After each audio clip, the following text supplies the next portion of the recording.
दोस्तों, आज हम एक और पंक्चुएशन मार्क की बात करेंगे जिसे कहते हैं एक्सक्लेमेशन मार्क।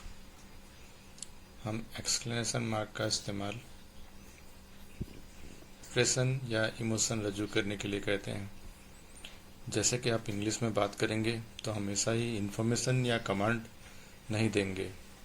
कभी कभी आप अपने एक्सप्रेशन या इमोशंस को पेश करेंगे, तो ऐसे कंडीशन में एक्सक्लेमेशन मार्क यूज़ किया जाता है।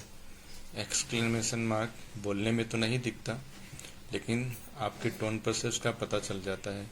जैसे कि आज अगर बहुत खूबसूरत दिन है तो आप कहेंगे व्हाट अ लवली डे।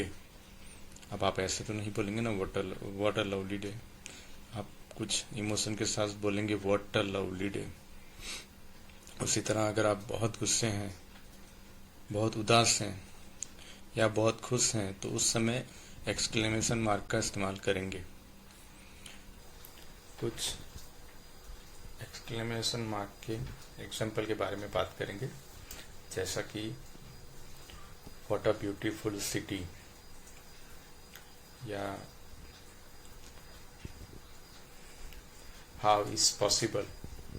अब इन दोनों वाक्यों को देखिए, दोनों में आपने अपने इमोशंस रजू किए हैं। एक में उदासी का इमोशन है और एक में खुशी का इमोशन है।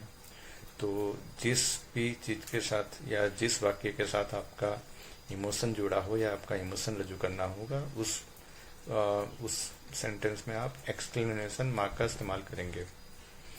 आप एक्सक्लेमेशन मार्क का इस्तेमाल हम क्यों करते हैं? क्योंकि अब आप सोचिए, अगर आपको कोई चीज़ बहुत पसंद आई तो आप वाह ऐसा तो नहीं बोलेंगे ना, आपके टोन में कुछ चेंजेस होंगे, आप बोलेंगे वाह।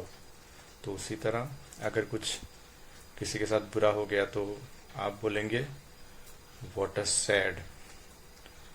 और किसी को आप अगर किसी पे गुस्सा है और उससे बोलेंगे यहाँ से चले जाओ, तो आप ऐसे तो नहीं बोलेंगे ना गेट लॉस। इस तरह तो आदमी वहाँ से जाएगा ही नहीं। आप गुस्से में एंगर में बोलेंगे गेट लॉस।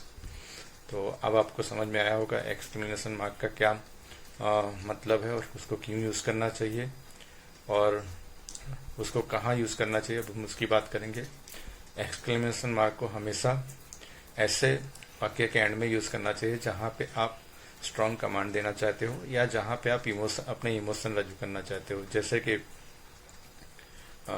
अगर आप एकदम सरप्राइज हो गए हैं तो हाउ इज़ पॉसिबल। और अगर आप किसी पे एंगर हैं या किसी पे बहुत गुस्से में हैं, किसी को बोल रहे हैं आप यहाँ से बाहर निकल जाओ, तो आप बोलेंगे गेट लॉस या गेट आउट। तो ये है एक्सक्लेमेशन मार्क। मुझे उम्मीद है आपको एक्सक्लेमेशन मार्क के बारे में समझ में आ गया होगा।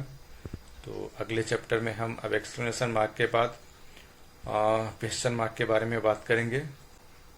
Thank you very much.